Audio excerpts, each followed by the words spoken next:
Basic Arabic के topics में से हमारा आज का टॉपिक है जुमला इस्मिया। तो वीडियो शुरू करने से पहले एक छोटी सी गुजारिश है आपसे कि आप हमारे चैनल को सब्सक्राइब करें और इस वीडियो को ज़्यादा से ज़्यादा शेयर करें ताकि ये मालूमात दूसरों तक भी पहुंच सके। तो जुमले की दो बड़ी किस्में हैं या सेंटेंस की अरबी में दो किस्में हैं या दो टाइप्स हैं। सबसे पहले जुमला इस्मिया और फिर जुमला फेलिया। आज हम जुमला इस्मिया के बारे में बात करेंगे। जुमला इस्मिया वो जुमला है जिसका पहला जुज या पहला पार्ट, उस सेंटेंस का पहला पार्ट इसम हो, नाउन हो, और जो दूसरा जुज है चाहे वो इसम हो या फेल हो, लेकिन फर्स्ट पार्ट या पहला जुज या पहला हिस्सा उसका इसम होना चाहिए। यानी अगर जुमला इसम या ज़मीर से, प्रोनाउन से शुरू हो तो वो जुमला इस्मिया कहलाएगा, यानी वो सेंटेंस इस्मिया सेंटेंस होगा। चाहे उसके बाद जो खबर है यानी दूसरा वो है, इसका पार्ट है या वो हिस्सा है, मुफरद आए या पूरा फेलिया जुमला आए, यानी पूरा फेलिया सेंटेंस हो, दूसरा पार्ट, पहला पार्ट या पहला हिस्सा या पहला जुज, तो इसम या ज़मीर होगा उसका जुमला इस्मिया का। लेकिन दूसरे में चाहे वो इसम हो या चाहे वो सिंगुलर मुफरद हो या पूरा फेलिया सेंटेंस हो। अब जुमला इस्मिया के अरकान कितने हैं? तो वो इसके दो बुनियादी बेसिक जो रुकन है वो दो हैं। जुमला इस्मिया बेसिक दो पार्ट से, दो रुकन से मिलकर बनता है। तो पहला है मुबतदा। जुमला इस्मिया का या इस्मिया सेंटेंस का जो पहला हिस्सा है, पहला जुज है, उसको मुबतदा कहा जाता है, यानी जिसके बारे में बात की जाए उसे मुबतदा कहते हैं जुमला इस्मिया में। और जो दूसरा हिस्सा है उसको खबर कहते हैं। खबर का मतलब है जो बात मुबतदा के मुताल्लिक बताई जाए उसे खबर कहते हैं। यानी पहला हिस्सा इसका मुबतदा है और दूसरा हिस्सा खबर है। तो खबर मुबतदा के बारे में बता देता है कि मुबतदा के बारे में जो बात बतानी मकसूद हो वो खबर में बताई जाती है, उसको खबर कहा जाता है। फिर खबर की तीन किस्में हो सकती है। पहले कि खबर मुफरद हो, जब खबर एक लफ्ज हो, खबर मुफरद यानी खबर एक लफ्ज हो। इसकी मिसाल है ज़ैदुन क़ाइमुन, ज़ैदुन क़ाइमुन, ज़ैद खड़ा है, ज़ैद खड़ा है। तो ज़ैद यहाँ पे मुबतदा है और क़ाइमुन खबर है जो कि मुफरद है। उसके बाद है जुमला, जो खबर है वो जुमला फेलिया हो। पहला जुज तो इसका पहला हिस्सा या पहला जुज तो मुबतदा है, लेकिन हम खबर के बारे में बात कर रहे हैं कि जुमला इस्मिया में जो दूसरा जुज है वो जुमला फेलिया हो, फेलिया सेंटेंस हो। दूसरा जुज, पहला तो मुबतदा है और मुबतदा के बारे में जो खबर में बात हो रही तो वो खबर जुमला फेलिया सेंटेंस से बना हो। जब खबर पूरा फेलिया जुमला हो, उसकी मिसाल है अत्तालिबु यक्तुबु, तालिब इल्म लिखता है। अत्तालिबु मुबतदा है, यक्तुबु फेल, फाइल से मिलकर खबर बनता है। तो अत्तालिब मुबतदा, यक्तुबु जुमला फेलिया जो कि खबर है।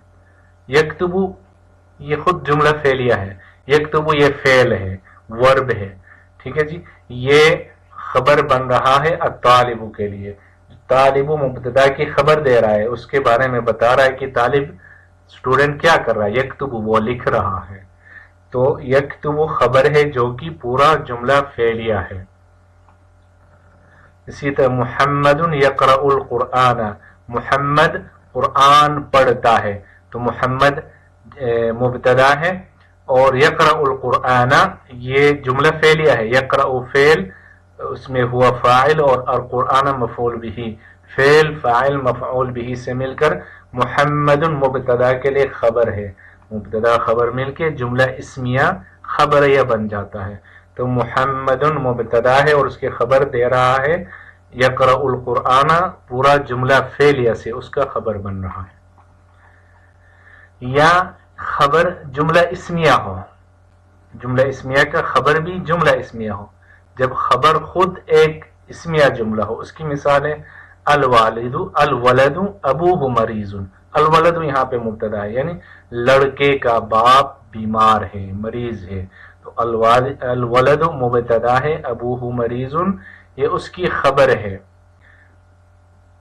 جو کہ جملہ اسمیہ ہے، ابوہ مضاف مضاف الیہ مل کر مبتدا، مریض خبر، مبتدا خبر مل کر خبر بن رہا ہے اس کے لیے، الولد مبتدا کے لیے، تو اس مبتدا کی جو خبر ہے وہ بھی جملہ اسمیہ ہے۔ جملہ اسمیہ کی خصوصیات یہ کون کون سی ہے؟ تو مبتدا عموماً مرفوع ہوتا ہے، مبتدا عموماً مرفوع ہوتا ہے، اس کے اوپر رفع آتا ہے، اس کی ابتدا اسم یا ضمیر سے ہوتی ہے، یعنی جملہ اسمیہ کی ابتدا یا اسم سے ہوگی یا ضمیر سے ہوگی، اور یہ جملہ اسمیہ ثبات اور دوام کا معنی دیتا ہے، کنٹینیوٹی کا معنی دیتا ہے، اور خبر بھی اکثر مرفوع ہوتی ہے، مبتدا بھی مرفوع ہوتا ہے اور خبر بھی اکثر مرفوع ہوتی ہے۔ اس کی مثالیں جیسے الجو جمیل، موسم خوشگوار ہے، تو جب وہ مبتدا ہے، جمیل خبر ہے، الطالبات حاضرات، طالبات اسٹوڈنٹس حاضر ہے، پریزنٹ، طالبات مبتدا ہے، حاضرات خبر ہے، انا مسلم، انا مبتدا، مسلم خبر، میں مسلمان ہوں، الولد یکتب یلعب، الولد یلعب، لڑکا کھیلتا ہے یا کھیل رہا ہے، تو ولد مبتدا، یلعب فعل فاعل مل کر خبر ہے، البنت تدرس، لڑکی پڑھتی ہے، تو بنت مبتدا ہے، تدرس فعل فاعل خبر ہے۔ جملہ اسمیہ اور جملہ فعلیہ میں ڈفرنس کیا ہے؟ جملہ فعلیہ ہم اگلی ویڈیو میں پڑھیں گے، تو جملہ اسمیہ اسم سے شروع ہوتا ہے، فعلیہ فعل سے شروع ہوتا ہے۔ اسمیہ میں ثبات یعنی ہمیشگی کا، دوام کا معنی دیتا ہے، لیکن جملہ فعلیہ جو تجدد اور حدوث کا معنی دیتا ہے، تجدد یعنی وہ نیا یا کسی ابتدا کا یا بگننگ کا خبر دیتا ہے۔ تو جملہ اسمیہ کی مثال جیسے زید قائم ہے، اور فعلیہ میں قام زید، زید قائم، زید کھڑا ہے، اور قام زید، زید کھڑا ہوا، تو زید قائم میں زید مبتدا ہے، قائم خبر ہے، یہ جملہ اسمیہ ہے، اور قام زید، قام فعل ہے، زید اس کے لیے فاعل ہے، تو یہ جملہ فعلیہ ہے۔ تو جملہ اسمیہ کے بارے میں آج ہم نے ڈیٹیل سے پڑھا، انشاءاللہ ہم اپنی اگلی ویڈیو میں جملہ فعلیہ کے بارے میں بات کریں گے۔